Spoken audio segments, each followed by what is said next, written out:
Ողջույն ձեզ սիրելի բարեկամներ։ Այս երկու օրերը ես մտածում եմ օրինակելի հայ մարդու կերպարի մասին։ Օրինակ ո՞րն է ձեր համար այնպիսի հայ մարդու կերպարը, որին որ դուք կուզեիք ձեր երեխաները նմանվեին, որին որ դուք կուզեիք դուք նմանվել։ Մեզ օրինակելի կերպարներ են պետք եւ հնարավոր է որ լավագույն օրինակելի կերպարները, որ մենք տվել ենք վերջի 30-40 տարիների ընթացքում դրանք եղել են այն զինվորներն ու զինվորականները, այն մարդիկ, ովքեր որ անձնվեր իրենց կյանքը դրել են հանուն հայրենիքի, հանուն ընտանիք, քույր, եղբայր, ծնող, հայրենիք պաշտպանելու համար, որովհետև մեր Տեր Հիսուս Քրիստոսն ասում է, որ չկա ավելի մեծ սեր, քան թե մեկը իր կյանքը դնի իր ընկերոջ համար։ Այդ մարդիկ դա արեցին։ Բայց երբ որ մենք նայում ենք մեր այսօրվա աշխարհում, մեր կյանքում, եւ Սփյուռքում եւ Հայաստանում, ես մեծ դժվարությամբ համարյա չեմ գտնում ընդօրինակելի կամ օրինակելի հայ մարդու կերպար, որովհետեւ այ օրինակ նայում ես շատ մարդիկ կան, որ հարգելի են, կարծես թե խելացի են, հեռուստատեսությամբ ելույթներ են ունենում, բայց նայում ես կամ հպարտություն կա, կամ չունեն Աստուծո երկյուղը, պատարագի կանոնավոր չեն մասնակցում, չի երևում այդ օրինակելի կերպարը։ Ես երևի հաջորդ ձայնագրության մեջ կխոսեմ, թե իմ համար որն է օրինակելի հայ մարդու կերպարը։ Այս ձայնագրության մեջ ես ուզում եմ այդ հարցը պարզապես բարձրացնել, հա, օրինակ շատ հայերի համար, ցավոք սրտի, հիմա կարող է Քիմ Քարդաշյանն է օրինակելի հայ մարդու կերպար, թեև շատ-շատերն էլ ասում են Երևան ինքը մեր ազգից չլիներ, որովհետև սա լավ օրինակ չի։ Հա, որ ցեղասպանությունից է խոսում, դա դրա մասին չի խոսքը, չէ։ Կամ էլ օրինակի համար մի շաբաթ առաջ Օսկարում երկու հայ դերասաններ Օսկար շահեցին, ու ես տեսնում եմ, որ իմ քրիստոնյա ընկերները այնց ուրախությամբ կիսում են այդ բաները, վայ, հայերը Օսկար են շահել, հա։ Դու գիտեք, որ այնտեղ հայերը ներկայացված են որպես սրբապիղծ ժողովուրդ, որ ովքեր որ, ասենք, քավորը պատարագի ժամանակ, մկրտության ժամանակ զանգ է ստանում, ու մկրտությունը կիսա թողնում գնում է։ Այդտեղ ժողովուրդ ենք մենք, դուք ուրախանում եք դրա վրա, հա, դուք ուրախանում եք, որ զատո մենք Օսկար ենք շահել։ Որն է ձեր համար օրինակելի հայ մարդու կերպարը։ Եթե դուք ուրախանում եք դրա վրա, բա դուք Աստծուն ինչ եք ասելու դատաստանի օրը։ Ինքը ասել է, չէ, դու սենց բանի վրա ոնց ուրախացար, ոնց այս բանը կիսեցիր առանց մտածելու, առանց մի հատ երկու անգամ քննելու։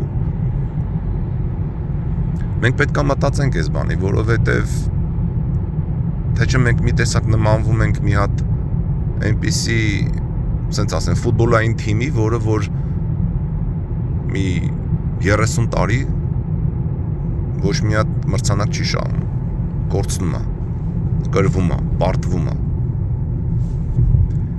Մենք պետք է այնպես անենք, որ մեր հասարակության մեջ լինեն օրինակելի հայ մարդու կերպարներ, որոնք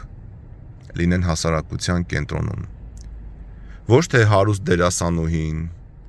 ոչ թե խեղկատակ ծիծաղացնողը, ոչ թե հարուստ սպորտսմենը պետք է լինի մեր ընդօրինակելի կերպարը, այլ մեր ընդօրինակելի կերպարը պետք է լինի Աստուծո երկյուղն ունեցող, աշխատասեր, ընտանիքին կնոջը ամուսնուն երեխաներին նվիրված, դիսցիպլին ունեցող, սեփական անձը զսպող, գրագետ, սրտով հեզ ու խոնար, նման անձնավորություններ։ Եվ մենք պետք է մեր մեջ կարողանանք տեսնել այդ մարդկանց եւ այդ մարդկանց օգնենք, որպեսզի իրենք լինեն մեր ազգային հասարակական կյանքի կենտրոնում, որպեսզի մարդիկ իրենցից օրինակ վերցնեն։ Առաջիկայում ես կփորձեմ այս մասին մի քիչ ավելի շատ խոսել, բայց գոնե ուզեցա հարցը բարձրացնել, թե այ օրինակ խնդրում եմ դուք գրեք կոմենտների մեջ, որն է ձեր համար օրինակելի հայ մարդու կերպարը։ Դուք ինչպիսի մարդու կուզեիք, որ ձեր երեխան օրինակելի, ընդօրինակեր։ Այ օրինակ ասենք Աստուծո երկյուղն ունենալը, ձեր համար կարևոր բան է, դուք քրիստոնյա եք, չէ՞։ Օրինակ Սիրակի գրքում ասում է, որ չտեսա ավելի լավ բան, քան Աստուծո երկյուղն ունենալը։ Ձեր համար կարևոր է, դուք ուզում եք դա տեսնել հայ մարդու կերպարի մեջ։ թե դուք ուզում եք տեսնել հպարտ, լոպազ, մեծամիտ, գոռոզ, ամբարտավան, բայց հաջողակ, փողատեր, Աստված աշխատասեր բան, չգիտեմ, որն է ձեր համար օրինակելի հայ մարդու կերպարը։ Եվ խնդրում եմ սիրելի ժողովուրդ, այս ձայնագրությունը կիսեք ձեր էջերին, թող ավելի շատ հայ մարդիկ տեսնեն, մտածենք, կոմենտների մեջ գրենք։ Եթե տեսնեք, որ ձեր տեսակ օրինակելի կերպարը արդեն նշված է, դուք էլ գրեք։ Եկեք տեսնենք, թե իսկապես մեր ազգի համար այսօր որն է գերագույն արժեք,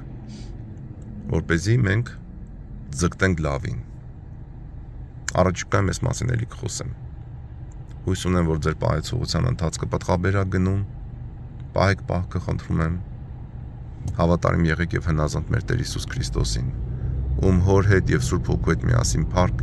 իշխանություն եւ պատիվ,